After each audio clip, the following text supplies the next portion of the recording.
ladies and gentlemen, we got a special guest. NFL draft wise, this is one of my favorite dudes to listen to.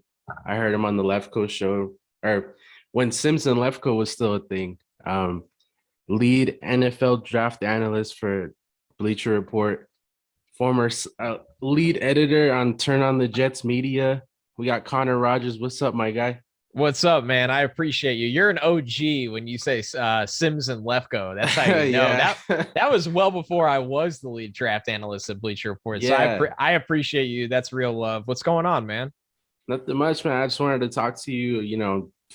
Playoffs are about to start. Draft is right around the corner. You got the, college football championship on next Monday. So I just wanted to get your thoughts on what's going on with the draft. I want to talk to you about your Jets and just how you started in all this NFL media. So I wanted to talk to you. Like, how did you get your start? I know you, like I said, you were with Turn on the Jets. Like, how did that happen? You got to be able to, have sort of a dream job if you're into NFL writing or, talking about NFL teams. Like, you're talking about your team, you're a Jets fan. So how did that all start out?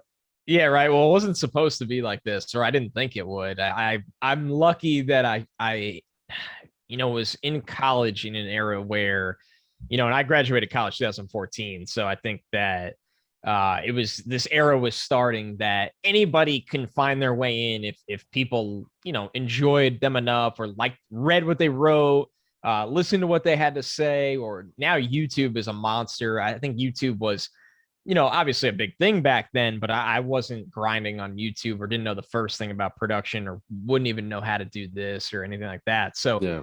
I was lucky enough that I was just a guy going to state school in New York and in Albany. And I was going to business school and thought I'd sit in a cubicle the rest of my life if I didn't become a firefighter like my dad. And I started writing for free, like you said, about the team that I grew up, when I was in the seats in the Meadowlands watching the Jets. I was like, I love this. Like, I'll write for free. I'll talk like this for free. I'll do whatever. And then when it, started to hit me at one point, like, okay, there are like little avenues into doing this full time. I didn't know how I would ever find that. I knew it wouldn't be for a lot of money. And the long story short is I had one connection from the blogging I was doing. I played in a charity flag football tournament, and somebody running it was like, hey, I know this person's looking for a assistant researcher at Bleacher Report. Like, why don't you interview, whatever? And I was 2 months away from college graduation. I was like, I gotta get a job anyway.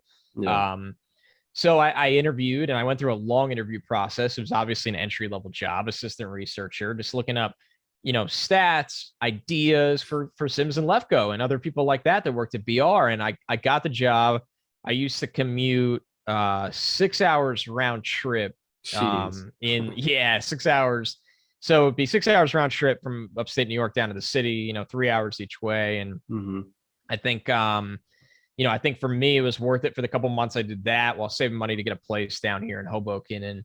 And from there, I worked my way up. I had other opportunities to be on air, like this. A lot of it was talking about the Jets, but then at Bleacher Report, there was times I got to talk about the draft, especially when Matt Miller needed a co-host for his draft show. And I was like, at the time, Bleacher Report was the kind of place that, like, you could be like, I'll do it. And everybody was like, okay, go for it. Like, just don't let it affect your work. And I was like, okay. So it's a long road. It's a long story. But, like, the gist of it was, like, I'm in a time period where people follow your work and people like what you have to say, or they just want to engage with you. They might not like what you have to say. Yeah. I entered at the right time, and I love this, and I live the NFL draft. Like, if you've that, and yeah, you can tell. It's my life. Like, it really is. I don't take a lot of time off throughout the year. Really, June is the only time I take a little time. Before the pandemic, I like to travel a lot, and this is it, man. And I wouldn't have it any other way. I'll tell you that much right now.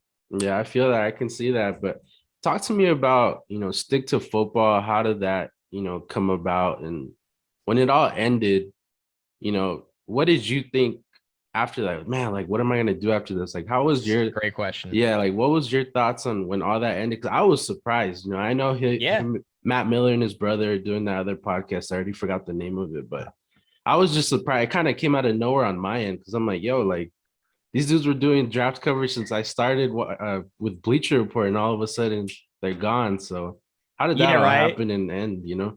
Well, it started by like back in probably 2015. People really started to tweet at Matt like, "Dude, why don't you do a podcast?" This is when this was starting the era of like, if you were the guy at something, you did a podcast. That's just like Yeah. how it started to become. And Matt was the draft guy, especially Matt. I always look at Matt as like one of the main like internet draft guys, right? Like everybody watched TV as a kid and saw Mel Kiper and then McShay. And then if you had NFL Network, which I didn't growing up, but when I got older, I obviously got really familiar with Mike Mayock. Hmm. Um, that was kind of it, right? Like you didn't Yeah. certainly like you didn't have a lot of options. So Matt entered this space where like he was kind of like the dude on Twitter that was engaging with everyone, wrote for BR, which has an insane reach. So like Matt was like the draft dude on the internet. And people are just like, yo, like, why don't you have a podcast? And like finally Matt was like, why don't I have a podcast? And the real answer was nobody for a long time at Bleacher Report ever did them. And then Sims and Hmm. Lefko started. Josh Fendrick, when he started at Bleacher Report, that was his idea, and it was brilliant. And people, those dudes stayed there late at night doing that thing. They didn't do that on the clock, right? Like we were at BR like 8:30 to 6:30 every day. They would Hmm. be doing that when I'd be going home at like 7. So like that's like real dedication. And then Matt was like, okay, like if someone clears this for me to do, I'll do it. And they're like, all right, do it. But like, we're not going to like invest in this right away, right? We don't know what Right. this is going to be. We don't know anything about this. And then Matt was like, and I totally feel this now that I've tried shows solo and not solo. He was like, I don't want to just talk to myself for an hour. He's like, why don't you produce it and you'll be like my sound, like we'll do this thing. And I'm like me? Like, and Matt, I was working on the draft every year, then at BR. I was all in on it. A lot of grunt work, a lot of great work, and a lot of different things. And I was like, okay, it's like my chance, right? Hmm. And to be honest with you, it just turned into something that we never expected. Like Matt and I thought it would be like we turn on the mic once a week for 45 minutes. We're gonna have like a beer because it's after hours, and it's just gonna be like a lot of like draft talk, nonsense, like fun. And then like after the first couple shows, we're like, whoa, like the amount of people that are sending us draft on draft questions is unbelievable, and people are into this and people care about this, and like maybe this could be something. And then like you fast forward 3.5 years the show went on. It had insane amount of sponsors. We went on 2 tailgate tours where I went to all around the country and international for football. We we did the show live, like as a video show. We were doing 3 podcasts a week. We were having events all year round. We were at every event, whether there's Super Bowl, Combine, Senior Bowl. And it's like, wow, like it's no longer a podcast, right? This is a brand. This Yeah. is a NFL draft brand for fans that love the NFL, the intersection of NFL and college football. And it's like, and then, obviously Mello joined the show Hmm. full time, and 3 episodes a week's a lot. And it was our jobs, really. Like, and of course we did the draft and all those things, but it was our job. Stick to football. I was in charge of managing Stick to Football, and I even got some help. That's how big it got along the way. And then, I can't get too far into it. And Matt was leaving, but Yeah. it happened way before Matt was leaving. It honestly, what always is interesting with Stick to Football, like it ended. We announced that it was ending, and I think the next show was the last one. And Really, man. It's been so long that I've listened right, to it's Stick to been over, Football. yeah, it's been Yeah. over a year. It's been 15, 16 months. And like that's because that's when we found out. So it Mm. was like, okay, like this is ending. There's not like it's this is how things go. It's out of our hands. Matt's leaving. Good for Matt. He's got exciting new beginnings. Yeah. I'm still here. And for me, you know what it was for me? Like it was like the first time in my life where like something happens, right? Like Urban Meyer gets caught at a bar with a chick, and you're like, yo, I Yeah. can't wait to talk about this on Stick to Football.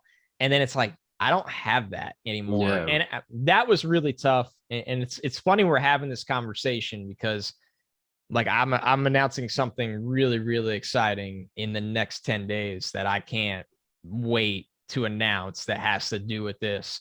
After I've not been doing anything draft pod related for over a year. Hmm. And I miss that. It was cool. And it was success when you build something from scratch, like you build something from way less than even what you're looking at. Like this is my home office. Like I'm talking, I would take like a little like unfinished side office that was like this freaking closet and asked our production crew PR, yo, can you like set me up with a mic and I'll figure out how to record this thing with Matt on the other line in Missouri.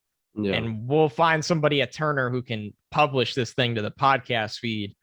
And then it turns into like, yo, you're on a tailgate tour for Dos Equis. And like, it's like, wow. Like, and then when it's gone, that obviously is a really sad feeling, but it's like really cool to build something from scratch and see what it could be. That's the most rewarding part. Yeah, you kind of beat me to my next question. I was just saying, like, it's been over a year. I know you're doing the betting stuff with Greg Ivory on BR Betting, but yeah, I was gonna ask you without, you kind of spilling the beans on anything, but Yeah. Yeah. having your own show, man. I mean, your passion, everything about with football and the draft, it's like that's a no-brainer for me. I'm not saying Bleacher Report execs are, kind of dropping the ball on that. But I'm just surprised that it took so long for them to do something with you like that. Because like I said, it seems like a no-brainer. Because when Lefko, all that stuff going on with him, I was like, where the hell's Connor Rodgers at? Then I started seeing you popping up on, what is it, like, Ride with the Squad or whatever, something like that. I already forgot what it's called. Yeah. The squad ride every Squad Sunday. ride. Yeah. So I'm like, okay, he's doing something, but it's like he needs his own show. Like it's just so easy for me to see that. But hey, there you go, 10 days away. Man, the exclusive right here. For real, you're the first person I've told on a show that something's coming, and I appreciate you for that. And I think that and I could even say that something's coming because like it's signed, like it's happening. It's with someone that I've wanted to work with my entire professional career, and it's with a brand that is just exploding. And man, I can't wait. I'm excited, and it'll be. I hope people share that excitement that Stick to Football had, and I love, and I'm lucky that I work at BR. That when the podcast was done, there is video stuff. I do the squad ride. We're going to do draft stuff like crazy. We're going to do the draft live show. We did it with the Keeb last year, which was unbelievable. Mm-hmm. So yeah, I mean, this is what I do. Like if I could do this every hour I'm awake, like let's get it done. And I'm slowly scratching out those hours to make that happen. That's dope, man. I can't wait. Let's transition now into the NFL season. So you're a Jets fan. What has been like the two things? What has been the most surprising thing, as far as like, oh, I can't wait, we got like Elijah Moore or Vera Tucker. And then what's something that you're kind of disappointed in that, didn't turn out? Because honestly, has you guys going like third place in the division, like 7-10, 8-9. Yeah. I thought the guys that you drafted and the guys that you signed, obviously Carl Lawson got hurt in the beginning of the year, but what has been the most disappointing and, exciting thing that you've seen out of your Jets? Yeah, I'm with you. Before all the injuries, I thought they could sneak out 6 to 7 wins. It hasn't gone that way. And, for me, the most exciting thing is the returns on a draft class this early for once. Yeah. Like the Jets have not drafted well in a very long time. And this was the rare year where, even now you're seeing flashes from Zach Wilson, which is the difference maker. But like AVT can be a Pro Bowl guard. He's been great. That Michael Carter and Elijah Moore are legit starters at running back and wide receiver. And they've even gotten starters on day 3 in the secondary. So they got a draft class that's just loaded with starting talent. And if Zach is even average to above average, like that's going to be the engine for them turning around a huge drought where they've struggled so much. And then, you got to be honest, like Robert Saleh's defense should never be this bad. That's what it comes down to. He's a smart guy. I know he's dealing with injuries. He's playing more rookies than anyone else in the NFL. I just thought they would be better than what they showed for the whole sample size. And, the personnel will get better in the offseason and maybe he could turn that around. So love the draft class. Defense has got to be better. And, at some point, man, they got to start winning some games and close out. They had the Bucks on the ropes. The Bucks had no business winning that game. And, they let it go. And you got to learn how to close out games. And, what young team, hopefully they will. 4th and 3 QB sneak, not your ideal. No, not my thing, man. You can't. You know what? I said this, though. Get these out of the way now because it's the freebie year. I don't care wins and losses this year. I just want to see young guys develop. Next year, you cannot lose games on calls like that. Yeah. So get them out now, man. Get them all out now. So what's a player that you have your eye on for the Jets that you would want them to go after? Because, they kind of need a lot of things, but they're building in the right direction. Like, you know, like I said, Moore, you said Carter, Wilson, even Barrios. Like I'm a Yeah, Patriots fan. I can't believe Braxton Berrios. They missed on a slot guy and you know, a white slot guy. That's right. just crazy. Special teamer. They Yeah. love that. They I know he love was that. a special, yeah, like you said, special teamer, kick returner, and he's just kicking ass now. And I'm like, where the hell was this guy at? And it's just Yeah. opportunities, man. Like, you It know, Moore is. went down and now he's killing it. So, you know, what's a player or two? Because I know you guys have 2 first-round picks. You Yeah. know, that you would want the Jets to go after to improve what you're building on already. Yeah, I think they've won themselves out of that whole Kayvon Thibodeau, Aiden Hutchinson Mm-hmm. duo. They need more pass rush. So I can't sit here and say those guys because I don't think they'll be there. I really like Traylon Burks from Arkansas. The Jets need a big bodied receiver that can do it all. And, you know, they thought they were getting that with Corey Davis. He's been hurt. He struggled on the field. He's only got guaranteed money next year. So I say draft that now. Go get either Garrett Wilson or Traylon Burks. And then you're looking at a future for Zach Wilson where you're like, okay, Elijah Moore, Michael Carter, a Traylon Burks, a guy that can go up and win the football in the air, can break tackles after the catch, blocks. You know, that's a dude that he grew up in the state of Arkansas. He was a Mm-hmm. 4-star recruit. He could have went to bigger programs. And he said, and Arkansas won like 3 games the year he was a recruit. He said, no, I'm going to stay home.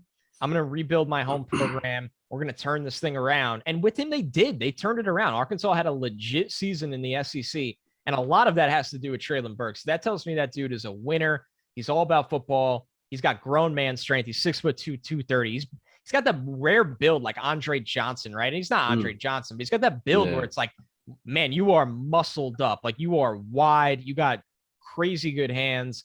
So that's the Jets just need to really do what the Bengals did and put their foot on the gas with playmakers, man. Help out your quarterback, right? Like the Patriots bought a lot of their offense. And I have no problem with that. Go do that. The Bengals drafted a lot of theirs. Whatever way you do it, but you got to do it. Yeah, I feel that. Let me see. So now shifting towards the whole, like who in the playoff picture or out of it, you know, who's the most surprising team that you're like, yeah, I didn't expect them to be this good. Because for me, I mean, you said it, the Bengals.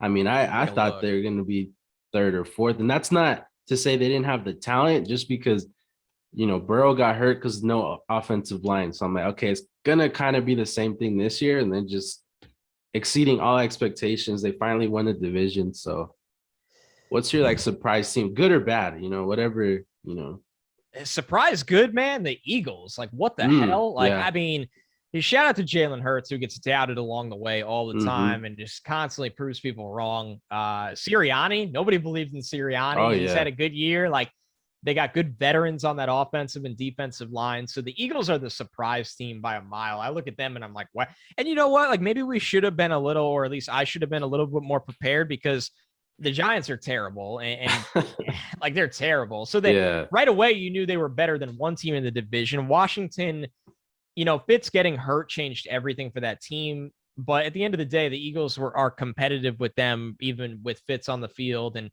you know, Dallas has been really good, but they've also had letdown games. So the Eagles, I overlooked them. The team that surprises me in a bad way. Wow, that's a really good question. I honestly, I shouldn't be surprised because they are more hurt than anyone in football, but I'm still disappointed. How are the Ravens like this right now? Like I just, and you know what? I think we're spoiled by them. They've won for so long. They have an MVP at quarterback who's been hurt. All their corners are out. So I'm not surprised when you factor in everything, but I still like the Ravens being 8-8 to me is just like, wow. Like it's just something you don't prepare for whatever. And I guess my last one, man, yeah, I'm honestly shocked the Raiders are in this thing right now. Me too. Shocked because they look like Raiders, man. They just won't go away. Nailed it. They are They are cockroaches. They are zombies, whatever you want to call it. It speaks a lot to the guys in that locker room because you know everything they've gone through this year, and Waller's been out, and they've kept their head above water. So, yeah, the Raiders are another one. Yeah, man. Renfro is just another guy stepped up when he had to. But yeah, I wanted to ask you, since you brought up the Ravens, all these fourth down calls, like going for it, like the Chargers, they're just so aggressive. Like, what do you think of like going for 2 when there's 20, 30 seconds or 40 seconds left? You still got Rodgers on the other field, kind of, you know, conceding the game if you don't get it. Like, what do you think of all this aggressive nature going on with all these fourth down and I two know. pointers? I mean, we just saw it. The Jets, not to bring the Jets into things, but it's a very Yeah, we relevant just talked about it. example. They were up 24-20. It was 4th and 2. They're in the red, and they could have kicked the field goal, made it 27-20, and then Brady's going to go down the field and score against the Jets, of course, and then you're going to overtime. So for the Jets, I think they looked at it and said, we're not giving the ball back to Brady. We're not doing Zach, our 22-year-old, against Tom Brady in overtime. We're just going to go for it, and if it doesn't work, then that stinks. Now, so there's examples where, like, I get it like that, where the Jets weren't going to win that game in overtime. Now, you're right. Like the Ravens, when they do it, it's like you have a good offense, or you're supposed to have a good offense. So there's times I get it. I think the Chargers have taken it to a level where even like guys that like analytics, like me, where I'm like, all right, relax, like chill. Like you don't need to always not punt. You don't always need to like. So it's so circumstantial, and I think it creates bad debates between both, because like the side that hates anything to do with analytics is like, see, you're wrong. And the side that is analytics is like, well, no, you're wrong. Like they would have lost if they didn't do this. And at the end of the day, it's so situational across the board. But I like seeing it become more common than like 10 years ago, where it was taboo to go for it in certain situations, right? It's made the game more fun. Yeah, man, that Chiefs game, they drove me up the wall with how many times they could have just won that game with the kick. And that's an extreme example, right? Yeah. That's the example where you're like, okay, now you're overthinking this yourself at some point. And I get Staley's trying to make a point, set the tone for his team, but that's what he wants to be. If you hire that guy, and Staley's a really smart guy, but if you hire him, that's what that's what you're going to be. And I always wonder how it affects. Like, I think guys on the roster in the base offense or deep, they might love it. And then you look at the special teams guys and you're like, do you not trust me? Like, or what? So it's a weird divide, right? Like, and I think at the end of the day, he's saying, I need my offense bought in as much as possible, and we'll figure out the kicking and all that stuff when it's applicable. And it's his choice. And we're going to learn a lot about how he's the perfect test dummy for this, right? Like he's going to either crash and burn, or he's going to win a Super Bowl that way. No in between. Pretty much. Yeah. Super Bowl. I'm gonna put you on the spot. Who's your pick to go and win this whole thing in this weird COVID year? I was telling my buddy, I don't think like last year when they were playing with COVID and they had no fans, it didn't seem it was that bad. And now this year, it's like teams are getting ravaged. It's in the NFL and the NBA. I don't know if that's to do with fans or just letting the team bring family members and things like that. But who do you see that is gonna just take this and take this by the balls and win it? Because it's still wide open. Like anybody can win the chip. Like so. Can you remember a year like this? I can't. No. Not in recent memory where I'm like, I can make an argument for anyone. I can make an argument against everyone. And then you have to factor in, like, what if Brady gets COVID in the NFC Championship or something like that, Like, I know. We just have to factor that in now. Like, I heard Bill Simmons say, if you're putting future bets right now, you're pissing money away, because it's like you never know what can happen in the wild card and the divisional. Anything can happen this year. Like you said, this is the weirdest year. Weirdest year. Yeah, it's the worst early betting year I can ever remember. Like I usually am like, when Monday Night Football ends and then you wake up Tuesday, there's a part of me that's always like a kid on Christmas where I'm like, the lines are out. Like and like they're real lines, they're not fake lines. Like, and I'll make a 3-leg parlay that it's my favorite picks of the week.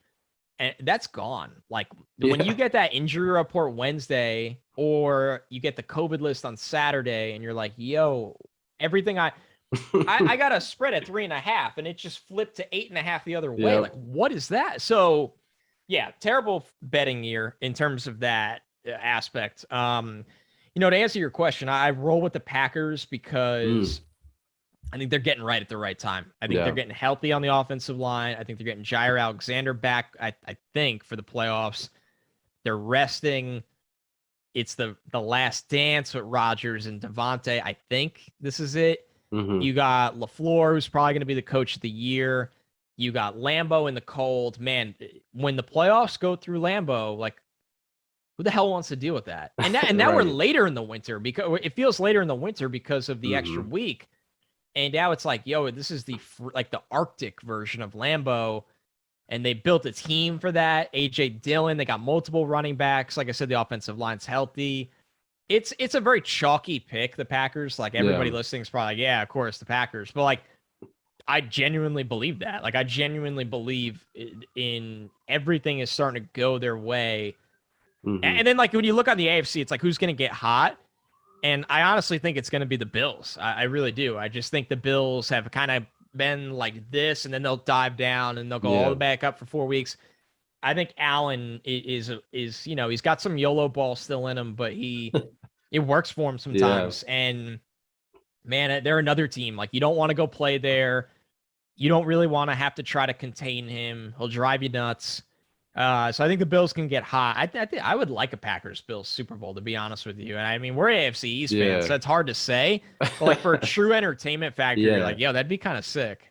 Yeah, and they kind of finally figured out how to use Allen because for Yeah. the longest they just wanted to run the ball. Like they're spreading it out, letting him take the reins at running the ball and give it to Singletary and Moss every now and then. Like, Yep. yeah, you're right. The Bills are getting hot at the wrong time for me because And they close with the Jets. So yeah, it's just they're just gonna like keep rolling and they get in the playoffs and they're like, we're feeling good right now. Like, let's go. yeah. And the Packers, I mean, to me, they're getting everybody at the right time. That's it. Stafford is still, yeah, I don't know what it is. I Doesn't mean, look right. he's still throwing pick sixes. I'm like, man, like what is going on? He's like due for one a game. It's crazy. And the Bucks, everything going on with them, AB and that whole thing, and Godwin hurt. Everybody's banged up. So it's like the Yep. Packers, if they don't do it this year, I mean, you could just kiss Rodgers goodbye Yeah, because yeah, yeah. this is the year that pull it off. And nobody in the AFC to me really, like you said, besides the Bills, maybe the Chiefs if they can get it together because they're another team that's just peaks and valleys with them. And Do you think if he wins it, Rodgers will retire? He'll go out on top. if he does, I think so because what else does he have to prove? I mean, That's kind of how I feel. Unless he wants to yeah, really chase like a third ring to be like it start to give the debates. People will be like, "Oh, Brady had more. Brady had like." yeah, It's the only thing I could think of, although it's never going to be that debate. But like in his head, is he going to think like, I got one now? Maybe I can get one more before I get out of here. 3 rings. Like nobody will ever compare me to like Ben or Eli or any of mhm. those guys like hovering. They shouldn't anyway, but you know what I mean? Yeah, and I think he knows too. Like this team doesn't like to spend money like that, so it's I like know. if they don't pay Adams, he's kind of fucked. I mean, he Yeah. doesn't really have anybody else, and you know, especially with the whole Jordan Love thing they pulled off a couple years ago. I mean, yeah, if he does get it, I think it's best. It's a best bet that he just goes out on top and waits for Jeopardy to open up again or something like that. But give me before we go, give me one. Well, give me 2 dark horses, one on offense and one on defense in the draft that nobody's talking about, but you're like, man, I got these notes, and this dude, I don't know how he's not jumping off Right here. the board for everybody. Man, this is one of my favorite things to do. I always got somebody out there that, oh man, jumping out. Well, it's easy now when the Senior Bowl invites come out, like people all over people. I think one that's going to be at the Senior Bowl, and I just watched him this week that I Mhm. haven't really seen him get love anywhere. He's 5'9", he's 165 pounds. Is Calvin Austin from Memphis. He's a legit track guy. He went to Memphis to run track, and he always played football. And he had to walk on, I believe. And he's just an all-around stud. He's got speed. He's gotten so much better with route running. The hands are starting to come around a little bit. So I think like he's going to be that juicy name because the dynasty and fantasy community is always like got to find the dude that's not in the first round at wide receiver, but has the Mhm. juice and has. So I feel like Calvin Austin's going to be one that like we're having this conversation the first week of January. Give it mid-February and like everybody will be talking about Calvin Austin like crazy. On defense, oh man, it's a very deep class on defense, especially edge pass rush. So I always look there, and we got a lot of Senior Bowl guys that are going to rise. That's a good question. I mean, Jermaine Johnson's been the big riser, but he's not really being slept on anymore. He's risen so much. Let's see. I have some corners on here that I've been watching like crazy for a long time. I'm actually waiting for them to declare. Tariq Woolen from UTSA. It's a guy that's got the Mobile invite. He's going to be a riser for sure. There was one more on here that I watched that we don't even know if he's going to declare yet. That declaration is going to be soon. Shaheem Battle from NC State. He's only a redshirt sophomore, 6'2", 180, long press corner, can play cover 3. I haven't seen any buzz on him. I think he's pretty good if he wants to declare. He might stay in school. So, man, this is a tough time of year to like keep up with who's staying, who's going, and then like completely updating the doc. Because right now, dude, I'm sitting here looking at it, and this thing's got, 314 players in it, and some guys will get added in that get the really small all-star game invites, and then the guys that go back to school get deleted, and you end up somewhere with a process that's around that number. I could probably get through 350 maybe. So it's fun, man. I love doing this, and it is fun when you introduce players. Like I like when people ask me that, because you can see I could like go through here and be like, okay, like I think this guy is not getting the love he deserves, but give it a month, give it 2 months, and everybody's all over him. All right, last question. First quarterback taken. Who do you got? I'm gonna say Matt Corral. I think it's gonna be Corral. I think people are gonna like him when they're around him because everything's quick, right? Tight release, accurate, pretty good velocity. People really like him. He's a high energy kind of guy. He's a good athlete. Hopefully he's okay. I know he got hurt in the bowl game. I think it'll be Corral. I'm intrigued by Malik Willis. Yeah. And then you get into like the, Ritter and Carson Strong and Kenny Pickett. I could see Pickett being the first one, but I think today it would be Corral. Who do you think he's going to go to? It's kind of tough, that top 10. Oh, okay. Washington. Yeah. They got to do something. I would think, if I'm running that team or I'm in that front office, I would think Pittsburgh has to be in play for one of these guys, just because you don't know what's going on with Russ. You don't know what's going to go on with Rodgers if he's going to retire, like we just talked about. Watson, who the hell knows with that? Right. No one knows. No one knows. So, I mean, like you said, Corral, Pickett. I don't know if you like Ritter, if you're a big fan of his or not. I'm really not. And it's, it's tough because I want to like him. There's so many moments where I'm like, he's got it. He's just not accurate. He's just not, the ball sails so much. And we saw a lot of that in the playoff. And some of those passes should have been caught, but some of them were sailed. And he'll go in the first round. I'll probably have him in the second. Developmental guy, but he's played so much football, dude. Like, how much ceiling is there left right now? Yeah. So I have the same thing with Pickett. So I'm just not hot on this quarterback class, honestly. Next year is going to be crazy, huh? Oh, my God. It's going to be amazing. Like many good players. My buddy that I do, we have a podcast together. He's a Falcons fan. He's like, please, Bryce Young, please. Like, CJ Stroud? Yeah, he wants one of these dudes. Yeah. He's pissed that they didn't get Fields or Jones. And I get it. I get it. And and Pitts is awesome. So it's like, okay, but like, what are we like? It's got to end for Matt Ryan eventually. So he's on it. Like, he's going to time up. Matt Ryan's going to play next year. They're probably not going to be that good. Honestly, what the Falcons should do, they should look to trade a pick this year to get 2023 picks, knowing that they're going to be in that quarterback class. Yeah, true. I mean, you would think like a shitty team that you could just look at a year from now, the Jags, maybe the Bears. If the Bears don't figure it out with Fields, I mean, man, and they're just, I hate how all these teams are kind of wasting their QB talent, but it is what it is. It happens. But hey, man, I appreciate you. I don't want to take too much of your time. I don't know if you have anything else to plug. I know you got a big announcement coming up, but if you have anything else. Yeah. It'll be on, I'll have it on Twitter probably early next week at Connor J. Rodgers on Twitter, Connor James Rodgers on Instagram, and doing everything for the draft, things for Bleacher Report betting, all kinds of stuff. But man, I appreciate it for real. It's always good to hear from the OGs that follow BR, man. It's cool as hell. All right, man. Well, take care. Like I said, I appreciate you for even giving me the time of day on Instagram. So no take sweat, care. Man. I can't wait to see what you got coming up next. And, peace out, guys. Thanks, bro. Appreciate you.